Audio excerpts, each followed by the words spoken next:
everyone, and welcome back to Sip and Spin. My name is Skylar, and over here in a cute cover-up that's like black and navy and velour and florally is Brittany. Hello!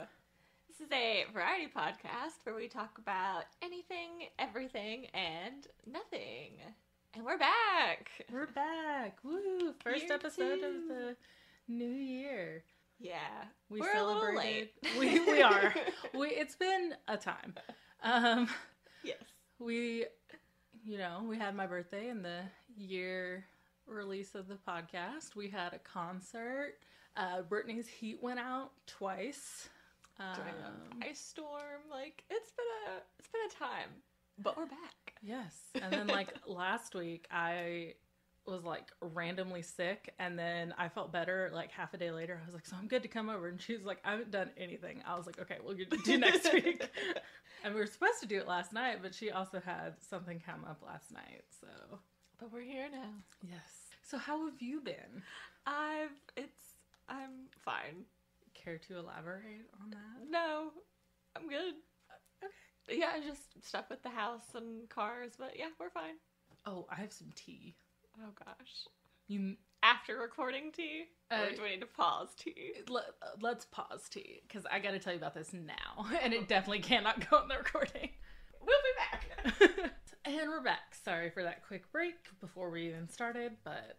Yeah, since it's been a couple of months, I want to refresh what we're doing today. So our topic is psychology. Woo. Yes. My favorite. And our drink was also my choice, so it was just my episode this week. Pretty much. This is Skylar-centric. And for the drink, words are hard. I just had a stroke. It's fine. And for the drink, I chose Angry Orchard's Peach Mango Cider. Hard cider, of course, because we're alcoholics here. Of course. Nice. Cheers. Why do we try? We still don't know how to do this. Tastes good. Oh, God, it always tastes like bubblegum to me. Does it? Do you get that? No, see, I feel like it weirdly tastes like apple cider. Even though it's a peach mango cider, I still taste apple cider. It's like the after, and it's always so bubblegummy, and it takes me by surprise every single time. I'm like, whoa, bubblegum. Yeah, no. Maybe it's just me. Maybe it's because I'm not used to drinking super sweet stuff anymore. It's just you. Like, I was looking for that cider that Richard got that one time, the one that was in the white and red bottle, but they didn't, or the white and red can, but they didn't have any. He has never been able to find it since. Oh shit! Yeah, it was so such good, a fluke. Apparently, it doesn't exist, and we all got Mandela affected. I don't know. Crazy. It was so good, and now it's just gone. Never to be seen again. I guess we're ready to start. Yeah, are we? Okay. I don't know. I was asking. I didn't know if you had more stuff to say. Just the way you said ready, you were like, ready? I was like, are you sure we are? No, because I did these notes so long ago. Okay, I can do you one better. I did these notes my junior year of high school. Yes, but you also like psychology, so you know what you're talking about. Yeah, if there's anything that's not in there, I can probably fill it in. As most psychology episodes go, mine is just weird off the side, and then yours is going to be really heavy science-y for Skylar. So take mine with whatever, but it went a direction I wasn't intending for mine to go. Oh dear. Bad direction? Heavy? So, my thing, it's gonna be, I'm gonna go ahead and do a trigger warning for my portion. I am going to talk about eating disorders and disordered eating. Oh, yes, you did. Yeah, you texted me about this. I don't know why I forgot, but yeah. But this was not my intention. So I'll say how I got here, but I just want to go ahead and blanket trigger warning it. I don't go super detailed or anything, but it's just some subtle signs or stuff you might not realize do fall into this category. Mm-hmm. Just for awareness. Do we need to get a bingo card and check off which ones we match with? Oh, no, mine, I have all of these. So, let's just go ahead and get that out there.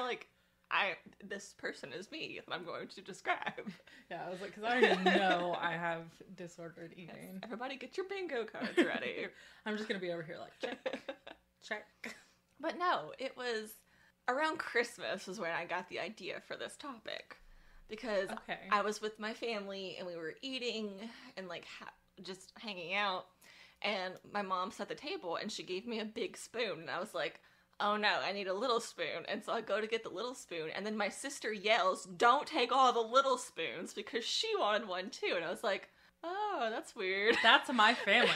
Like, that's me. I always use the little silverware. I can't use big silverware. And then also around the time, I was getting a lot of stuff on, like, TikTok, like, oh, why is the little spoon comfy? Or why do we like little utensils? And I was like, that's interesting. I'm going to do my topic on, like, why a little spoon, right? Do you remember that TikTok that was the TikTok audio that's like, fuck you, my child is completely fine. And it's like, there was one that was like, fuck you, my child is completely fine. It was like, your child has to use the little silverware. And I was like, yes, exactly. So I was getting a lot of stuff like that. So it's like, oh, this might be like a fun, like, silly psychology thing. Like, oh, why do we like the little spoon? I would like to know that, though, because I genuinely don't know why I like it. I just do. I can't use big silverware. So I Googled why little spoon good. And I exactly got a lot of that weird wording? Yes. That's dangerous. Well, I got a lot of weird results. So apparently, for like was one of them porn? In relationships, like you should want a spoon, a little spoon, and it's good if men are the little spoon. So I saw a lot of that. I was like, not really what I was looking for. So I like, am little spoon in relationship. So then I had to, like narrow it down or whatever this, and the only thing I could really find that kind of related and kind of talked about what, like, the psychology behind that is or whatever, is it's about, like, subtle eating disorders. So that does fall into this category, and that's how I got here. And then I just kept reading, like, these lists from the two websites. I pretty much used two, Psychology Today and then, like, health nutrition magazines and stuff. They kind of had similar stuff, so I just combined them. But I'll list my sources on the show notes. But then I just kept reading through them, and I was like, I have a lot of these. I was like, maybe I should just talk about this. So that is what I'm going to talk about. But I got here through Little Spoon and my family and TikTok, so hey. So we never find out why we actually like the little spoon? It is one of the things that's a part of it. Okay. Yeah. Kind of, but you'll see. Okay. So my first, like, quote is from Alice Boyes, PhD.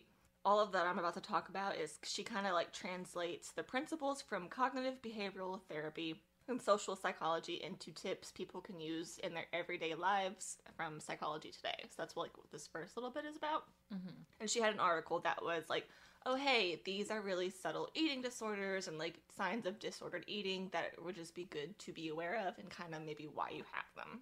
The first one on the list was using only particular utensils or plates to eat. So this is where I would say the little spoon conundrum falls in.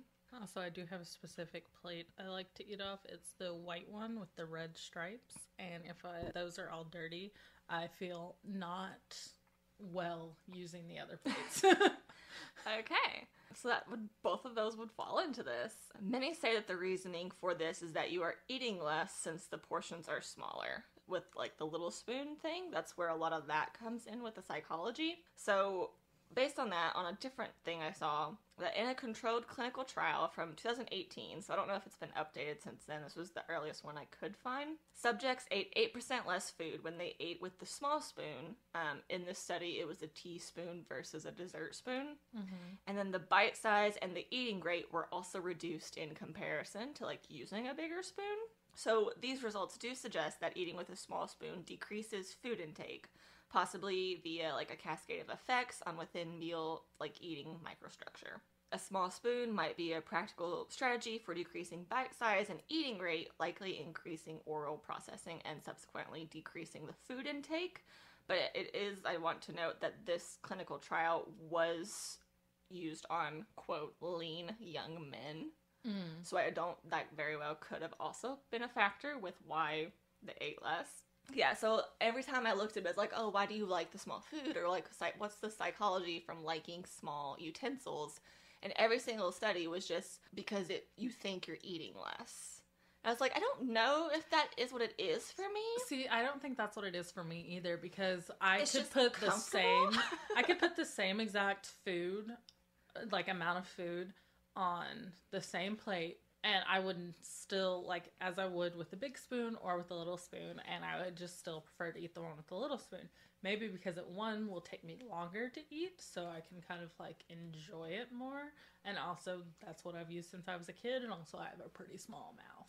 Yeah, and I was also like, well, I could definitely see, like, I would probably eat less at a time with a smaller utensil, so then I probably would get full quicker, or at least maybe I would think so. So I could see it from that point of view. Like, that does make sense to me. But yeah, so, like, never a definitive answer on, like, why is this comfy? But that was pretty much the only thing I could ever find. I was like, it's based on, like, disordered eating, and, like, you think you're eating less, and so therefore, like, losing weight and all this, and, like, ED stuff. And I was like, well, I mean, maybe at the very base, but I think it's just comfortable. It just makes hands. It just makes the serotonin go. Yes. Another thing that kind of also falls into this big utensils, small utensils, and, like, specific, like, child-sized plates or whatever, is tearing food also falls into this mindset as a way of microbiting, which is another eating disorder that I have, because I tear my food constantly. So do I. Like, I can put together a sandwich, and I will put together the whole sandwich, like bread, meat, cheese. Go to sit down. I take the bread off, take the meat off, and I could have just put it all on a plate instead of but no, I want to be able to take it apart, and then I eat one thing at a time. So usually I eat the lunch meat first, and I tear off little bits of the lunch meat, and then eat that, and then I tear off the pieces of bread and eat that, and then I tear off the cheese and eat that, and, like, tear it into bites. I don't do that. But, like, if I make sandwiches, I will make it, and then instead of, like, cutting it into little pieces like I just tear little pieces of it and make, like, mini sandwiches out of my tear, and then I eat that. So, yeah, so tearing food is another disordered eating habit that we both seem to have, so great. Check mark that on the bingo card. So another subtle thing that you might not know is using eating paraphernalia intended for children. This kind of also goes in with the smaller stuff. But kids' plates and trays with the portion dividers specifically, or, like, kids' bibs, if people use those. This plays into number one as well, kind of like I said, as it creates the smaller portions. It makes it look like less food, etc. It just makes your mind be like, oh, I'm eating less. But that might not necessarily be true, but it's still, like, psychology thing in your brain, like, small plate, small food. Excessive interest in what other people are eating is another subtle, like, ED. So asking people to describe the taste of their meal in details, asking people what they ate, inquiring what a spouse ate, or, like, a partner when they were on a trip. It just points to being, like, overly preoccupied with food. But as someone who's just, like, really interested in food at places, I'm like, is that weird to ask people what they eat? Yeah, like, is that weird? Because, like, if you had told me, like, you had gone out to dinner, I'd be like, oh, what'd you have? Like, yeah. Apparently that can be seen as a subtle, like, disordered eating trait. See, I feel like that might not be that for me. Like, if I ask you what you ate, it's just to keep the conversation going because I'm interested in what you did. Food. Yeah. Like, I want to know what you eat. Enjoy food. But I guess in some psychologists, and I guess the thing is, like, all of these are so subtle, so it's good to be aware of them if they eventually become a problem or become, like, living vicariously through other people's food. Like, that's not great. No. If you're just, like, making them, like, describe every single bite, you know, something like that. But I think in just a general, be like, oh, what'd you eat? Like, is that place have good food? Or, like, oh, you went to Paris. What was the food like? I think that's fine. Like, that's not what we're saying. These are, like, subtle, pretty common with a lot of people, almost everyone, but don't let them become, like, too much. Yeah. Type of thing. Same with, like, the specific spoons or plates. Like, don't kill people for a small spoon. Like, that would be a problem. In some circles, I imagine. Now, granted, if all of the small spoons and forks are dirty, I will get one out of the dishwasher and hand wash it. I've done that before, too. Yeah. I ate macaroni and cheese the other night with a pickle fork. Like, you know, the pickle forks you use to get pickles out of the jar, or, like, to eat, like... I'm poor. I don't have a specific pickle fork. I don't know. Oh, you can just... They're not expensive. They're, like... I just use my fingers. 50 cents. Fork. But they're called, like, pickle forks, and they're forks about this. Are they, like, the two-pronged things? No. Oh. They're basically about this big. and they have 3 tiny prongs on the end, about this big. And I used a pickle fork. I'm gonna look up. Where's my phone? I'm gonna show you what a pickle fork is, because I ate. That sounds so bougie. I ate mac and cheese, individual pasta piece by individual pasta piece with the pickle fork. Oh, I do that sometimes when I eat mac and cheese. I put it on my fork, like I layer them on each of the prongs, and then I just eat bit by bit. I'm sure that's probably something crazy. That is so fancy looking. It's just a tiny fork. It's just like an extra tiny fork. Specifically for pickles. Yeah, they're just like really, really small. And so I would just take my little pickle fork and I would poke one pasta piece and I would eat it. And I ate all of my mac and cheese, one individual piece with a pickle fork. And I was like, this is actually the life. Like, I'm thriving. Oh, goodness. So the next one that is another subtle sign, technically, of an eating disorder is eating unusual combinations of food. So, like, mixing sweet and savory in the, unusual combos. So, like, people say that, like, that happens when you're pregnant or whatever. Like, oh, you crave weird things. Mm-hmm. According to specialists, if you just do that on the reg, that's technically a subtle eating disorder. It's just mixing weird combos. And I was trying to think if I had anything like that. I can't think specifically.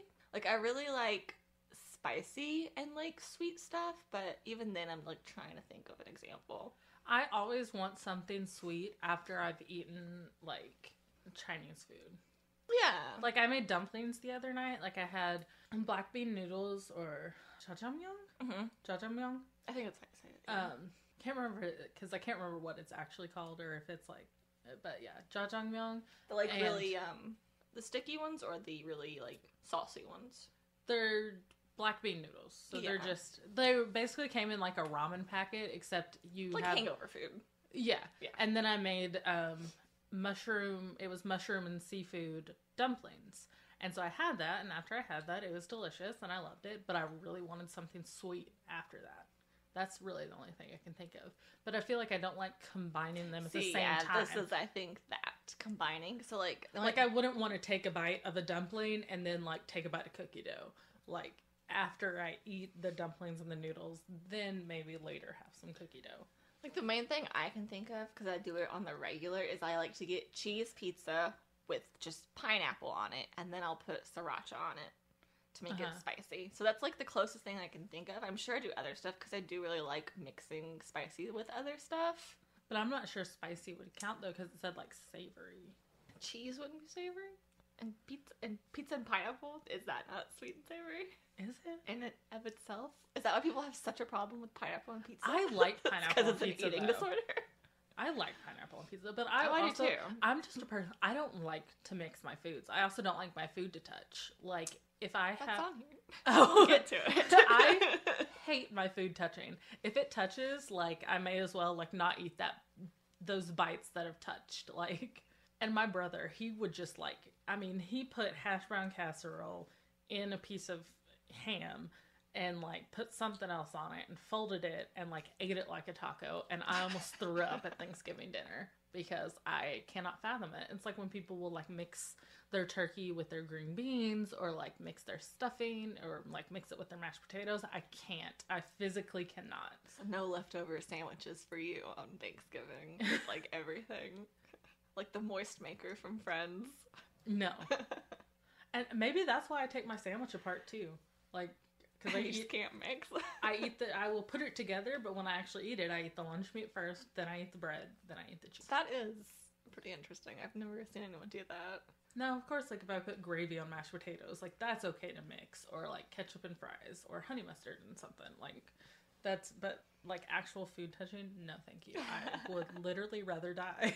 That's extreme. Not literally. Yet. Don't let it get out of hand. That's what we're covering all this for. Alright, the next one, very specific counting and measuring. So for instance, like, always needing 3 raisins in oatmeal. So something really specific like that. Getting stressed in situations where you're unable to be measured and specific. This is a sign that your relationship with food has become overly controlling.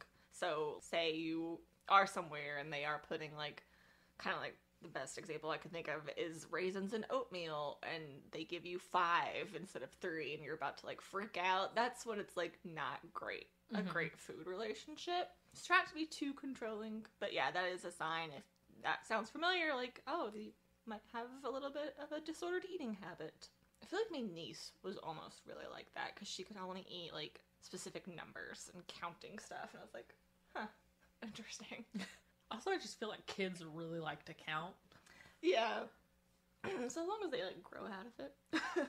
Yeah, I've never had that. I just, like, freeball it. Like... Although you got mad when I was making that dish the other day, I didn't have an even number of the nori on top. You were like, put one there, put one there. That's a little... That wasn't, like, me counting it. It was like you had, like, all these down at the end, and then the other end was completely sparse. Like, you only had, like... I was running low. A couple down there, and then you had all these up at the top. I was like, this just looks wrong. Like, it doesn't look even. Because when you take a bite of that end down there, you're not going to get the stuff like you would up here. You'll have a bite that doesn't have any of it. That wasn't me being controlling and counting. That was me being like, hey. Just controlling. Spread out the shit. Okay, this next one, I don't know how much I think this one is, but I mean, I guess if you take it to an extreme. But they also listed carefully inspecting food at the supermarket as a sign of disordered eating. So, like, looking at multiples to see what is the most appealing.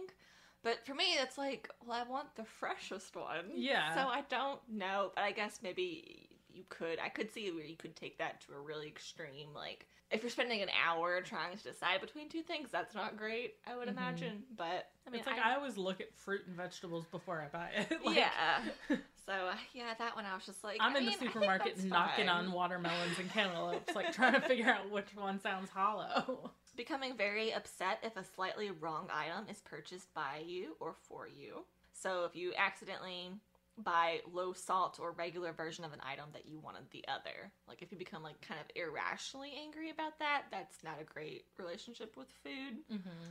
Getting upset about buying the wrong brand, so maybe you were wanting the high brand, but you got the off brand instead. Like, yeah, you could have preferences, but it shouldn't make you violent. Yeah. You know?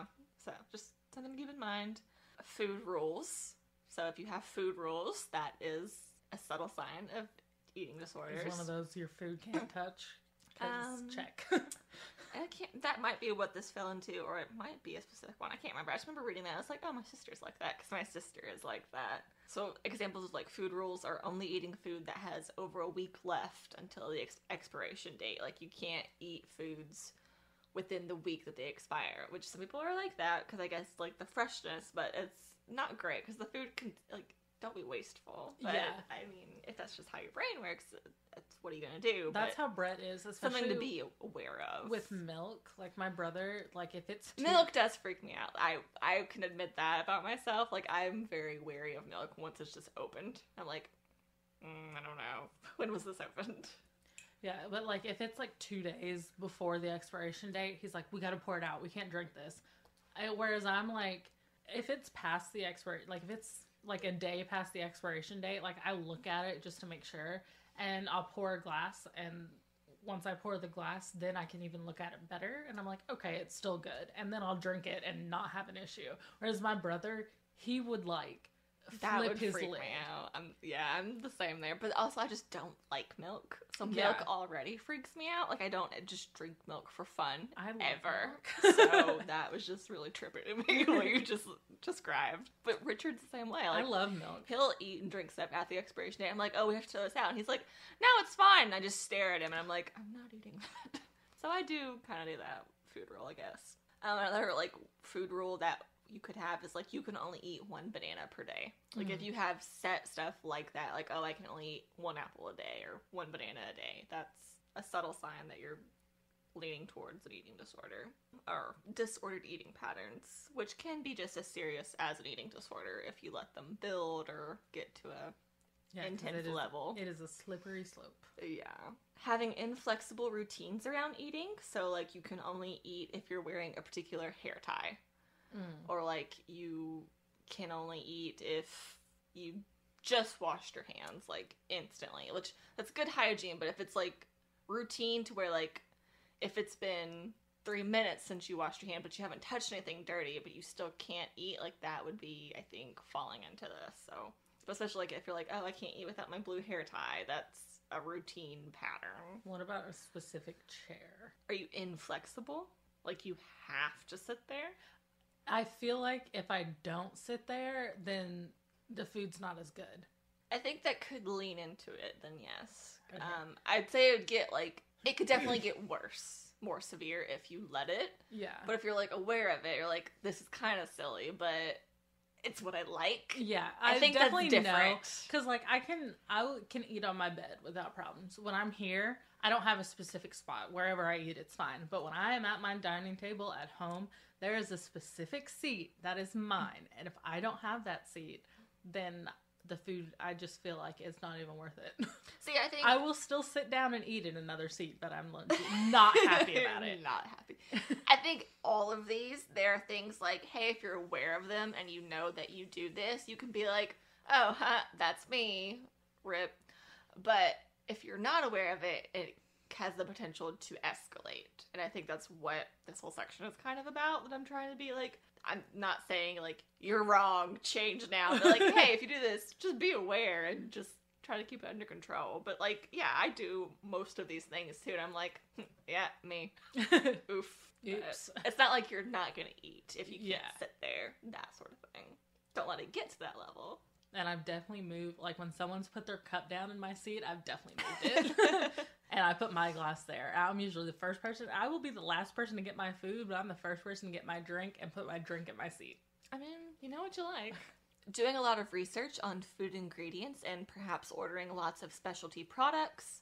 So, like, teas or powders that are said to have health benefits or, like, guaranteed to help you lose weight. Like, all those MLMs and, like, all that stuff. Like, that's probably not a great road to go down financially anyway to begin with, but also to be so in your head about, like, oh, I have to have this tea to give me collagen, and it's like, no, just take care of yourself. But yeah, my mom handed me this bottle of apple cider vinegar ACV diet pills, and they are now sitting on my bedside table. I have not opened them because I do not trust diet pills. Yeah, the diet pill portion of it worries me, but I used to just drink a little bit of ACV every day with honey because it does help you, like, lose weight. Yeah, and because it boosts your metabolism. But the pill form, I do not trust any diet pill. Like, I'd say if it's just ACV, like, in the ingredients, it's probably fine. The ingredients list is apple cider vinegar and with the mother, whatever the fuck that is. And it says it's, like, gluten-free, it's FDA approved, it can be, it's, like, gluten-free, dairy-free, like, it's not going, but and even though it says FDA approved, I just do not trust diet pills. Do you make ACV with, like, how you make kombucha?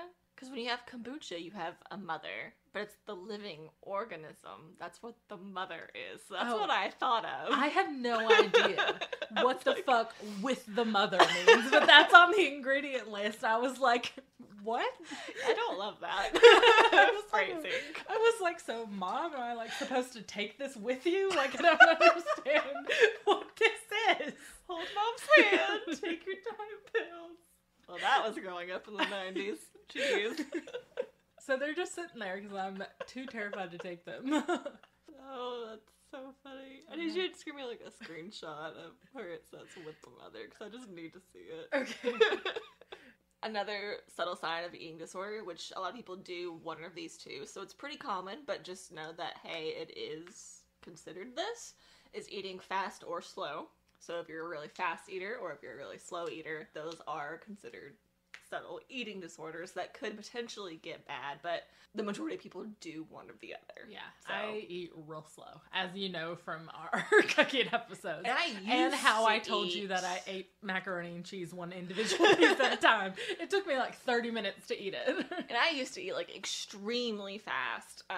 I did in school because you had to, because you only had like 20 minutes. Yeah, that's the thing. Kids are, like, conditioned to do, especially if you like play sports or you have extra, like you probably grow up having to eat either really fast, or if you have siblings, you probably eat really fast. So just, you can always change and grow, and just as long as you're comfortable and it's not a problem to you or harmful to you or anyone else, I say just eat as fast or slow as you want to eat. It's really not a big deal, but they do consider it an eating disorder.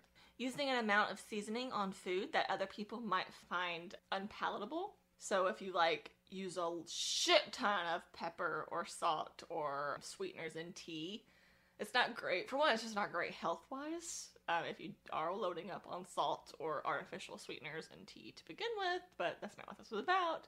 But if Bro, I fucking love pepper. Oh, I do. I love pepper too, and I love salt. Like, I will be the first to admit, like, I used to be really bad about oversalting things. I've gotten a lot better because I'm getting older, so I'm like, I need to slow down on the salt.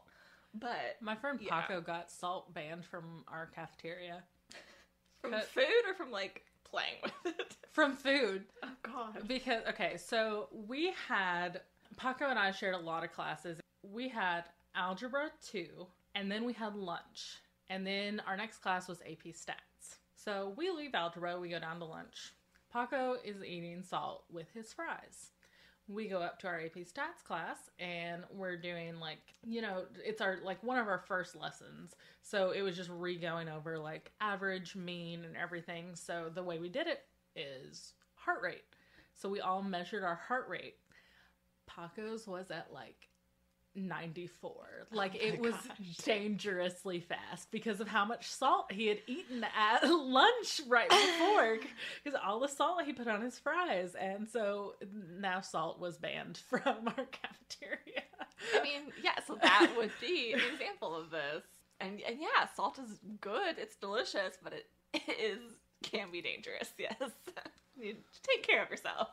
Yeah, back to the mac and cheese. When I make mac and cheese, I take that salt and pepper shaker, and I'm just like, I'm like ready.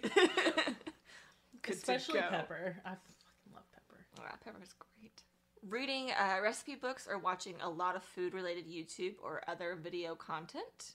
I do this. I'm not saying, like, if you read recipe books or you watch food videos, you have an eating disorder. I religiously watch the Great British Baking Show. I'm just saying that they listed it as a potential to get there, so just take that in mind. I guess maybe if you take it to an extreme where you can't cook without having written out directions, or you have to be told what to do, or you are watching other people eat so you don't have to. Like, that's bad. See, I have to stop watching the Great British Baking Show sometimes because everything looks so good and it makes me so hungry, and I'm like, I just ate. So then I have to stop watching it and watch something else. Yeah. Saving or hoarding food-related items, so like saving many plastic utensils or seasoning packets from takeout. I am pretty guilty of that. So, but just so you know, it is considered what it is, but I definitely do, because I'm like, I don't want to throw it away because it's bad for the environment, but I'll use it eventually. We have a drawer full of those, like, garlic sauces from Papa John's. Oh, God. Yeah, my mom probably does, too, honestly. They're so good, though. Especially with leftover Papa John's, you kind of need the garlic sauce. Eating regular food using mini foods, like the ones given with gelato or frozen yogurt.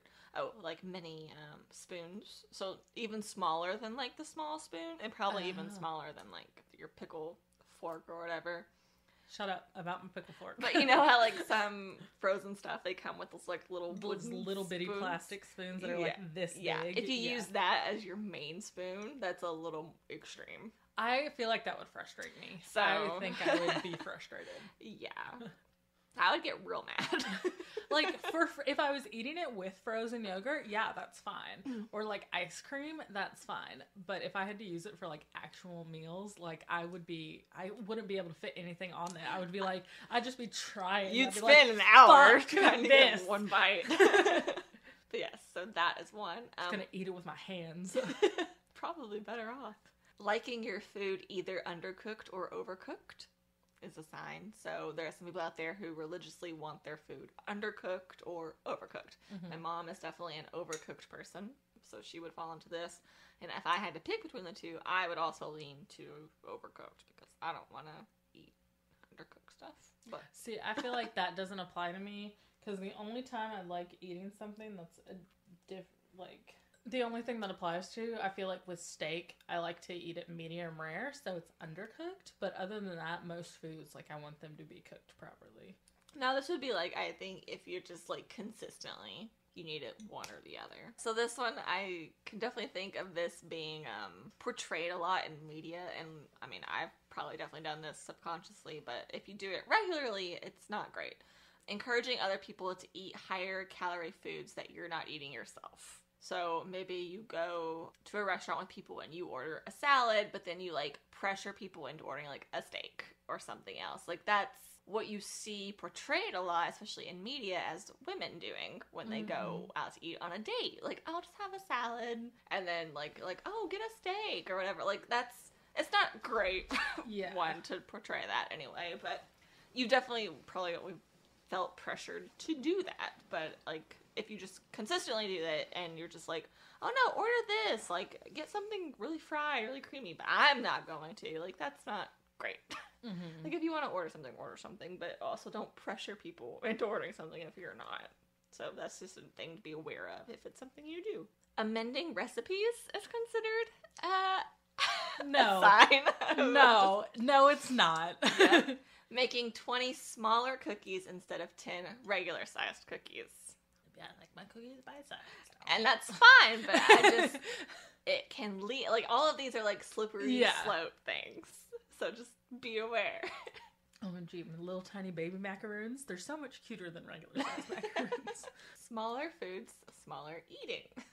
I think I just have a small mouth. I'm just small. So it's kind of mostly like the specifics. Most of these cell symptoms do not directly impact health, but it's always good to be aware of the habits and just like understanding why you might do that or think like that, and just be aware that you are doing it. Like, maybe you were like, oh yeah, I do that. I never really thought about it. Because that's kind of how I was with some of these when I was going through them. These behaviors also don't necessarily indicate that you or your loved one have an eating disorder, but they are more commonly lumped under the, quote, disordered eating pattern. So it could definitely lead there, or an unhealthy relationship with food, and then that can always, like, slide into a clinical disorder, which is what we're just trying not to have happen, because just be aware of yourself. I have to get yelled at to eat more than once a day, because I always forget. Yeah, and, like, that's bad, too. If that's a habit, that's a bad habit. But it is, a lot but of it us... also comes from my ADHD, because genuinely, if I'm not thinking about it, lunchtime will come and go, and I will never even realize it, because... Well, yeah, definitely that, and also it's just, especially if you live in America, like, we're so pressured to not take, like... You go to a lot of other countries, and they have, like, 2-hour lunches. Like, it's just the norm, but we get 10 minutes, 15 minutes here. Like, so a lot of times we'll skip a lunch if you're at work. Like, it's just... We're so pressured to always be going here. We don't ever stop. And then a lot of people only eat one meal a day. My mother usually only eats one meal a day. Skylar does. And me and Richard are pretty bad about that too. But yeah, because it's just like breakfast. Try to be better. You don't have time for breakfast because you don't wake up early enough. And then you gotta get to work. Yeah, you gotta get to work. And then you don't have time for lunch because, you only have 30 minutes. It's not even, like, worth it. Like, maybe I'll have a granola bar sometime, or maybe I'll snack on some animal crackers, but that's not a meal. No matter how many times Brittany is like, what did you eat today? I'm like, I had Cheez-Its. And she's like, that's not food. I'm like, I had Cheez-Its. I'm just trying to help you. And then, like, I get home and I'm like, okay, I can eat dinner now. And then that's, like, the only meal I actually eat. Yeah, and then that is, sadly, most Americans especially, but probably most of the population, just because we're just so conditioned. That's just how it is. So a lot of these, like, if you have bad eating habits or bad life habits, it's probably not a reflection on you as a person. It's just society, because we've all just been conditioned to be this way at this point. And, like, if I didn't go to work this morning, I would have had breakfast. But this meal that we're about to have for dinner, this is going to be the only thing I've eaten today. Other than, like, one of those little bite-sized brownies, because Holly brought some on Saturday. No. So I had one of those today while I was writing. And that's just, I mean, it's sad, but it's just, as long as you can maybe just always try to just be better is what I hope people do. But it's hard. I mean, and life doesn't make it any easier. So I get that. Don't blame yourself, though. And then I'll just kind of like end it like, having an eating disorder can leave someone feeling ashamed or like they're going crazy. Any disorder can make you feel this way. I would argue that. That's why understanding the symptoms can help you feel less ashamed or less confused, especially when they are actually pretty common, like all of these we listed. Being aware of these things can help other people around you. They can help parents, spouses, partners, friends be more understanding of what's going on. If you like specific things, it just helps everyone if everyone's aware. This is especially helpful if the individual themselves lacks insight or has a hard time talking about these things. Awareness can help loved ones set helpful limits, like not answering excessive questions if you want someone to describe every detail of what they ate today or last week. Or it can help curb common subtle patterns that may help prevent that slide into the clinical disorder that no one wants. If you would like more information or like to get help or just talk to someone, you can contact the National Eating Disorders Helpline for support, resources, and treatment options. And that is at www.nationaleatingdisorders.org. They have online chat Monday through Friday. You can also call and text as well. Links and all of that info will be in our show notes, show descriptions underneath this episode. But if you are in a crisis and you need help immediately, you can always text NEDA to 741-741 to be connected with a trained volunteer at the crisis text line. If you do have a clinical eating disorder, this is going to sound extreme, but I recommend deleting social media because there are so many social medias on Tumblr, Instagram, Twitter, TikTok, Pinterest. No matter what social media you have, there are groups of people who encourage eating disorders and make it a trend. And you need to get that out of your life because that will only hurt you. Eating disorders, yes. Any disorder, social media can be horrible, honestly. Like, you're not missing anything. Social media is the worst. For anyone's state of mind, honestly. Like, it's not great. But yeah, so that was my section. Like I said, I just wanted to talk about why I liked Little Spoon, and it got really heavy and deep, and I realized, alright. I tried to be as light as I could, but also just, like, bring awareness because, hey, I did over half of those things myself, so... Like, I didn't realize that was considered... Yeah, and I had a full-blown eating disorder in high school, so it's just always good to be reminded and just, like, consider it and have insight, so... See my baby picture I was using as a bookmark? Is that just always your notebook bookmark? No, it was just the first thing that I had next to me. I don't know if you, like, took that to school with you and you're like, this is my bookmark. No, I have a pile of old pictures that I'm supposed to, like, take pictures of on my phone, so that way I can send them to my mom and have digital copies. I was supposed to do it, like, 6 months ago, and I've never done it. So it was just next to me on my nightstand, so I was like, alright, and that's why it's also this thing from the Office of Unemployment Insurance, because it was also on my nightstand from 2 years ago. Alright. Why wouldn't you just scan it? Huh? Why don't you just scan all the photos? That's complicated. Okay. Fair enough. I'd just rather take a picture and then crop it. Like, it's so much easier. Alrighty.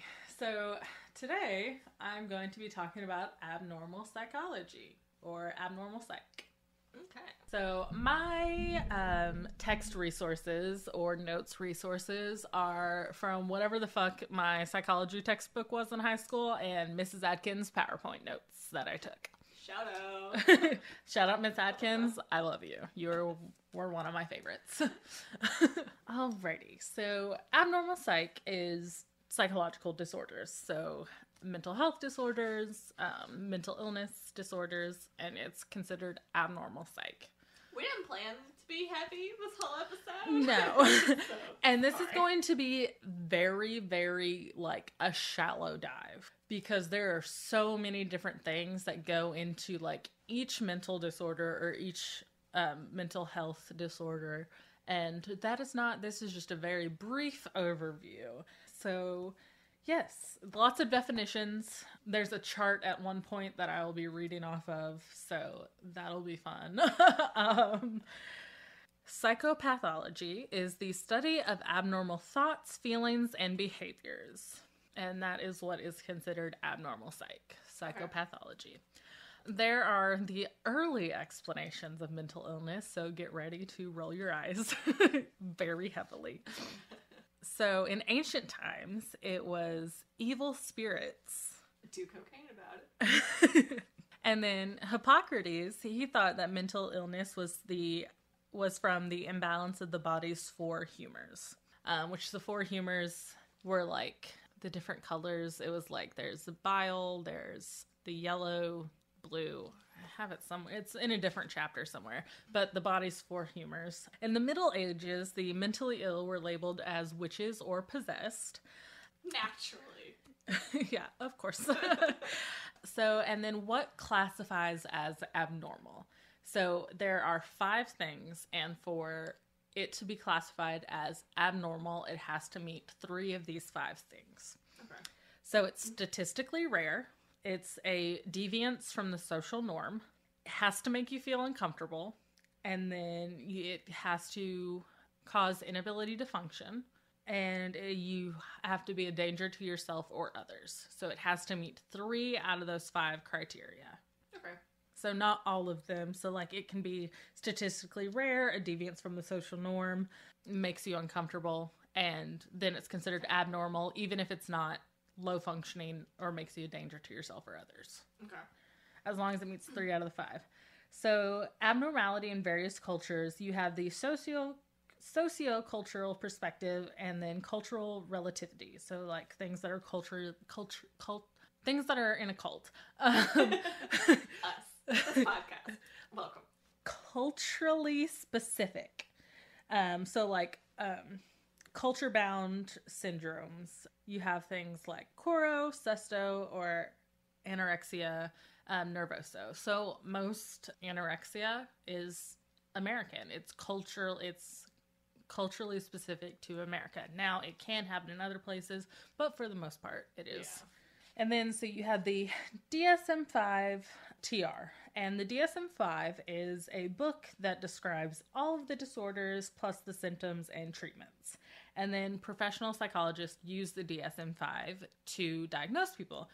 Now, the DSM-5 is the most updated one because there has been a DSM, DSM-2, DSM-3, DSM-4. But DSM-5 is the most up-to-date because the other one would be like, oh, you hear thoughts? Lobotomy. Which that is not in the DSM-5. The DSM-5 does not suggest lobotomies as a form of treatment. How we've grown. 22% of adults in the USA suffer from a mental disorder, and the most common is depression. Now here's the chart.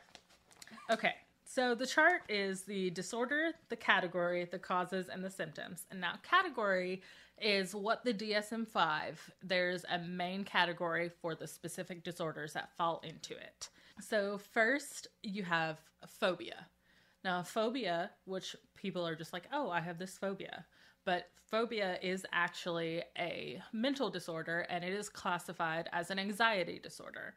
And then you have panic disorder, which is classified as an anxiety disorder. And then you have OCD, which is classified as an anxiety disorder. And then general anxiety disorder, also anxiety. So the causes for anxiety disorder is danger signal for repression, it's learned, it's illogical or irrational behaviors, and then a chemical imbalance.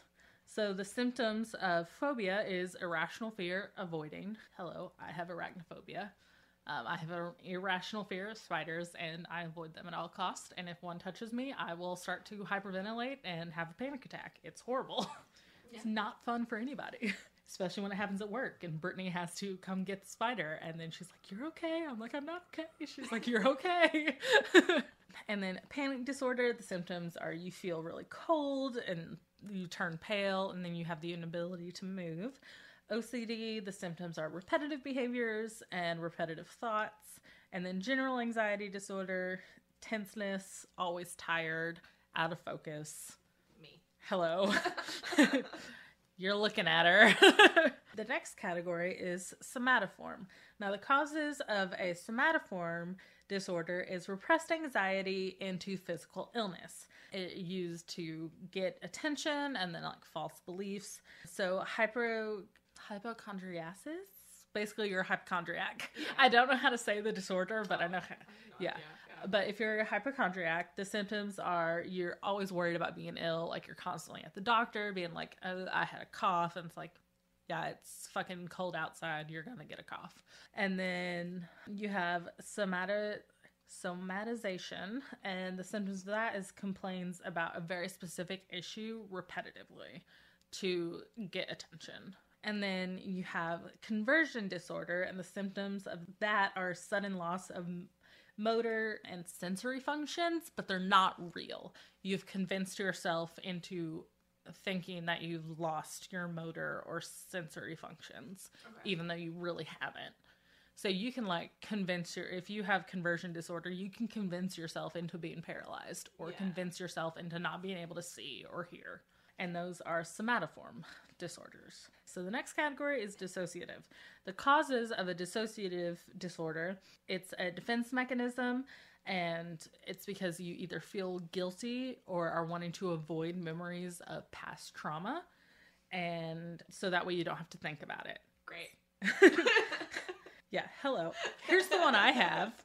Dissociative amnesia. I actually told you about this. That time I legit do not remember driving to work or being at work because completely blocked out that day. And it happens randomly. So you just can't remember personal info is dissociative amnesia. It can last from anywhere from a couple minutes to a couple hours to an entire day to a couple days to a couple weeks. Like, it just depends. Yeah, scary. It is. Especially when you are driving? Yeah, especially when you're driving and are like, holy shit, I do not remember driving to or home from work and no telling what happened. And then you also you come out of the dissociative amnesia episode with no idea what happened that day, what you did, what you said, what other people said to you, if there's anything important someone told you, and you have no idea because you were in a dissociative amnesia episode, and like, if any important info was told to me on that day, I have no idea what it was. Yeah. And then there's dissociative fugue, and those symptoms are like if you travel and then can't remember the trip. I think it has something to do, there's this thing called but it's also an amnesia episode where someone can like walk for 15 miles and have no idea why they started walking and how they got to that place. So is the difference there then that for the one you have to actively be traveling somewhere and the other one it can just happen?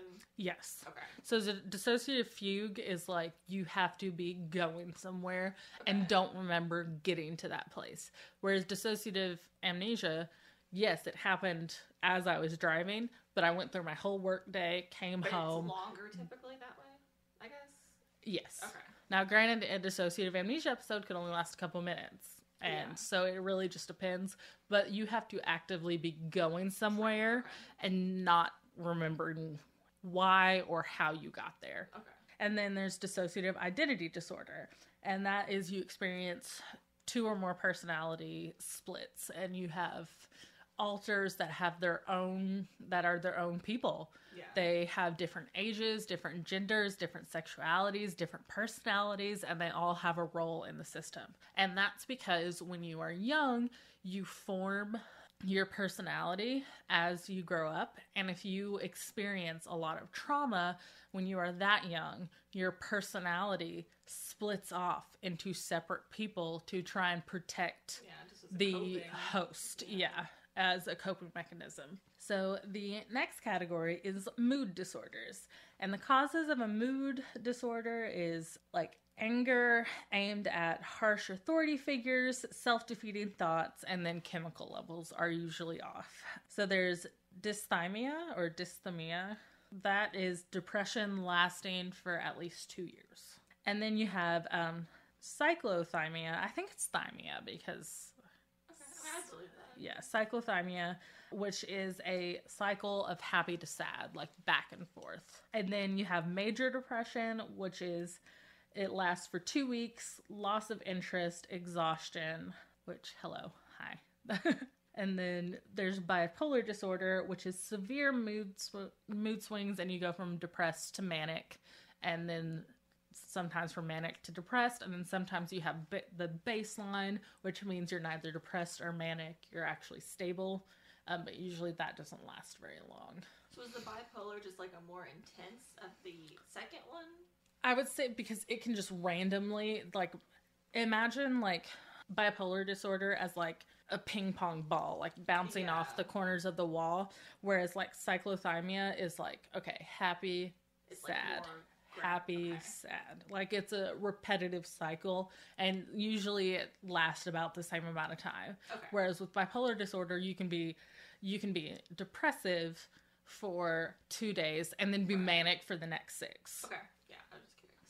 The next is a psychotic disorder that is schizophrenia. And then within schizophrenia, there are different types of schizophrenia. So schizophrenia is considered a part of the psychotic category, and the causes of psychotic disorder or of the different types of schizophrenia is genetic, chemical influences, brain structural defects, so there's actually something wrong with a lobe or a part of your brain.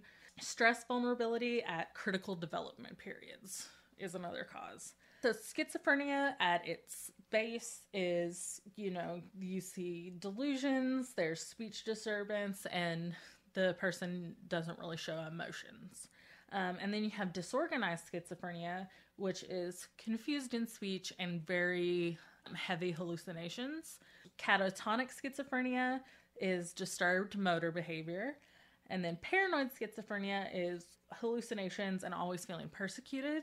And then you have positive schizophrenia, which is the addition or dysfunction of behaviors. And then you have negative schizophrenia, which is poor attention or lack of effect. And that doesn't mean positive or negative as in good or bad, but like positive as in like it's adding something, and negative as it's the lack of something. And then the next category is a personality disorder, and the causes of personality disorders are genetics, and then just like unaffected by threatening situations. So one of that is antisocial personality disorder. So it's someone who's very like against society. They like to break the rules. They usually, I don't want to say usually, but usually it does come with violent tendencies. Like people who are like, oh, I just don't like to be around people, like I'm antisocial. It's like, no, you're not antisocial. That's an actual like personality disorder, and it's a lot bigger than that. And then there's a borderline personality disorder, and that means you go back and forth between reality and psychopathy. And you typically can go from being like really normal, your moods are level, and then like if you're like, let's say you have borderline personality disorder and your partner is like out 5 minutes later than they said they were gonna be home, and then like 1 second you're like, oh, they're probably just running late, and the very next second you're like, they're cheating on me, this is like, and then you want to ruin that relationship, and it's usually very destructive. You want to ruin the relationships you have with people around you. And so that is a list of the different disorders and their categories. Obviously that's not all of them, but hey, like I said, it was very shallow dive. There's a lot more that goes into each one. So then you have psychological therapies. So therapy is the treatment to make people feel better and function more effectively. It is not a cure. So there is psychotherapy, which is where you sit and talk with a therapist. It involves insight, which is talking about like your hopes and dreams, like action, like what you can do, and then like goals. Where do you want to go from here? Where do you want to be at? Then you have biomedical therapy, which is surgical treatment. So like some of those where there's the disorders that it's actually like a piece of your brain that something's wrong with it, you can get that surgically fixed. No lobotomies. We're not lobotomizing people. Let's not. Let's not do that. And then different medications. There is still electroshock, but it is not electroshock like it was back in the 70s. Like you don't feel like it helps like shock the system, but you don't actually feel any physical pain because it's not meant to hurt you. Right. You know. Yeah, like, hey, maybe people who are mentally ill and need help don't need to be in physical pain to receive that help. To be barbecue. So early treatment, let's start with the 1500s. Yeah. The mentally ill were just confined to asylums. They were just thrown in, and it was not good. There is absolutely no hygiene. There was no help at all. It was more often damaging, as in always damaging and not at all helpful. That's why everything's fucking haunted. People weren't treated right. So Felipe Pinel, he was a psychiatrist, and he was actually the first person to demand humane treatment of the mentally ill in France. Now, in America, the first person to demand humane treatment for the mentally ill was Dorothea Dix. You go, girl boss. Yeah, get it. So, and then you have psychodynamic therapy, which is a newer term for psychoanalysts. And it's like a focus on ego and transference. So it's mainly Freudian. So, but, and then you have like people-centered therapy or person-centered therapy, which is non-directive insight therapy. So basically the therapist doesn't offer really anything except the bare minimum, and it's very like the client talks and the therapist listens. Unconditional positive regard, so that you could be like, I want to murder someone, and this therapist would have to be like, well, that's okay, we all feel that way sometimes. So that's what person-centered therapy is, and it's very focused on reflection, empathy, and authenticity, because it's all about the client. But I do think that unconditional positive regard opens a door to a lot of issues, which is why I kind of made fun of it. Like, person-centered therapy itself is not bad. I just think unconditional positive regard is not great. I can see the drawbacks. Yeah. And then you have behavior therapies. So that focuses specifically on the behaviors of the disorder, not the cause of the disorder. So it's work to train behaviors, and it works with classical and operant conditioning, which we haven't gone over on the podcast yet, but I do plan on going over cognitive behavioral psychology at some point. And then you have systematic desensitization, and that is specifically used to treat phobias, and it always starts slowly. And there are two different types. So there's aversion therapy, which is the undesirable behavior is paired with an aversive stimulus. So like if you see a picture of a spider and you jump back, the person might like throw a ball at your face. Yeah. Like, and then so it conditions you to be like, oh no, there's a spider in front of me. If I freak out, a ball is going to be thrown at my face, which is not the way to do therapy. And then you have flooding therapy, which is the treating the phobia or the stress disorder by throwing you into the situation or object of fear. Also not a good way to do therapy. It's like Fear Factor, kind of. Yeah. They made people like lay in snakes. Yes. Yeah, gotcha. It's that I feel like would just give me more anxiety. I feel like that would just make the phobia worse. Yeah. Great. And then you have eclectic therapy, which is using various healing therapies based on the client's unique issues, which I feel like is probably the good way to do it. Like, you know, what does your client need? Figure it out. You know, maybe do your job. With some thought. And then you have interpersonal psychotherapy, and it is very effective in treating depression. Focuses on symptom relief, like here and now. Not an overall personality change, but it does help a lot with depression disorders. And then you have cognitive therapy, and it basically just teaches people to rewire their brain to get rid of the mental disorder. Okay. Uh-huh. Yeah. See how a lot of this... Yeah. Right. You're fine. It's fine. Literally fine. See, I feel like cognitive therapy would actually work well for like a phobia disorder, because it could be like, look, it's right here, it's fine, it's not gonna hurt you, and then like slowly rewire your brain into not being afraid of that thing. That's where I feel like cognitive therapy can be successful. I would and how aversion and flooding therapy is not successful. I would hope that they all have their moments.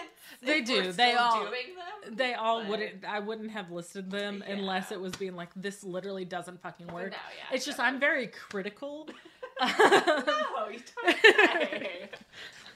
You don't have a podcast. I like psychology, but some of these things I'm just like, oh, people are so stupid. We only got like reformed psychology, like psychological help for people in the 70s. Yeah, if just that. as a whole, we just suck. Yeah. So I just have a lot of critiques for certain things that I just feel like aren't great. And I'm not afraid to share that.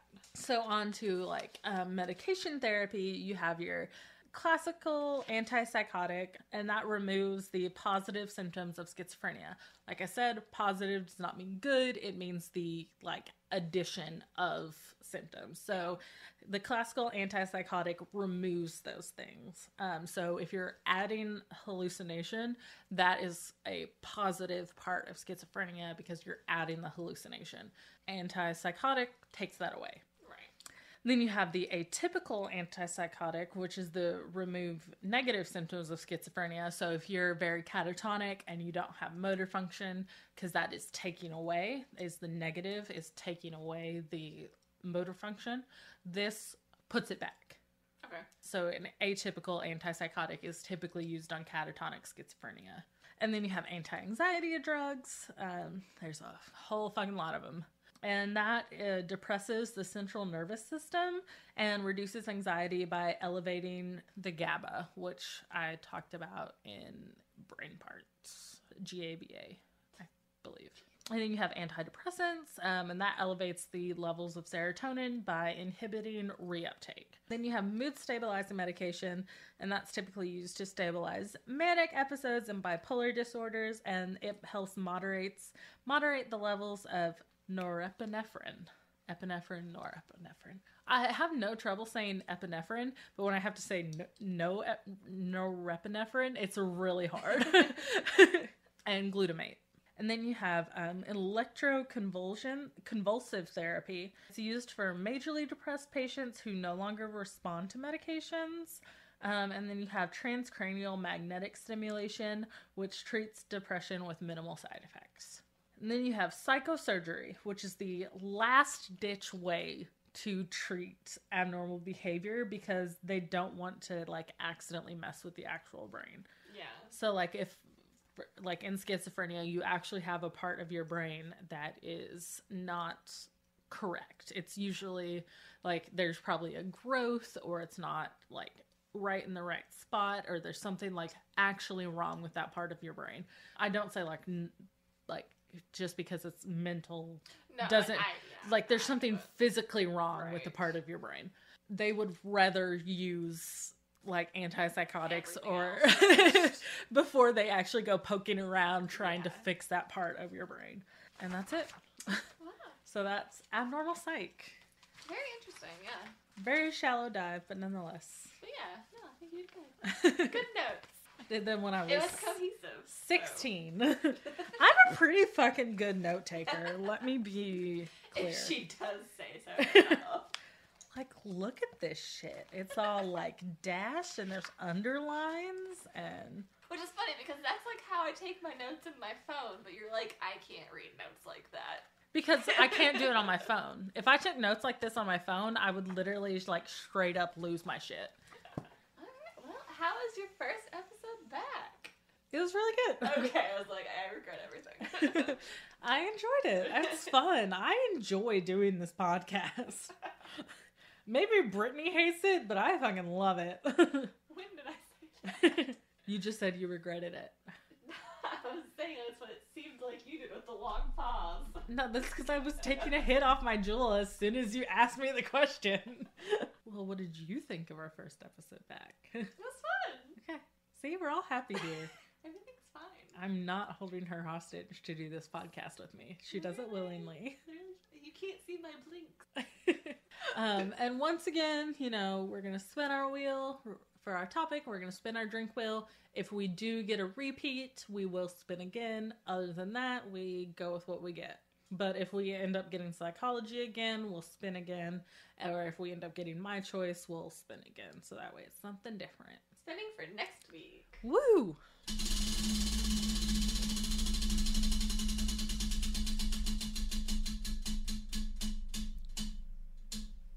So our topic for next week is TV. And our drink will be red wine. All right. I'll probably have you pick the red wine. Okay. So yeah, we will do something. Do something. Figure something out. It may be a couple weeks, depending on what we decide. Yeah. We got this. So if you would like to find our podcast, you can find us on Twitter and Instagram and TikTok at sipandspinpod, or you can email us at sipandspinpod@gmail.com. If you would like to find Brittany, you can find her at Whimsy Dream or Whimsy Dreams, depending on what was available. You can find me at GleamYKS on all social media, but as always, all 3 link trees for the show, myself, and for Brittany will be down in the description below. Still got it. Jeff. Oh, that was stressful. We thank you so much for listening. Yes, thank you. Glad to be back. Yes. Hope you're with us again this year. Hope you joined us, or maybe you just gave up on us. I probably would have. Don't blame you. We don't blame you at all. It's fine. But if you stuck around, we'll sip with you next time. I still hate it as much as I did last year. Bye. Bye.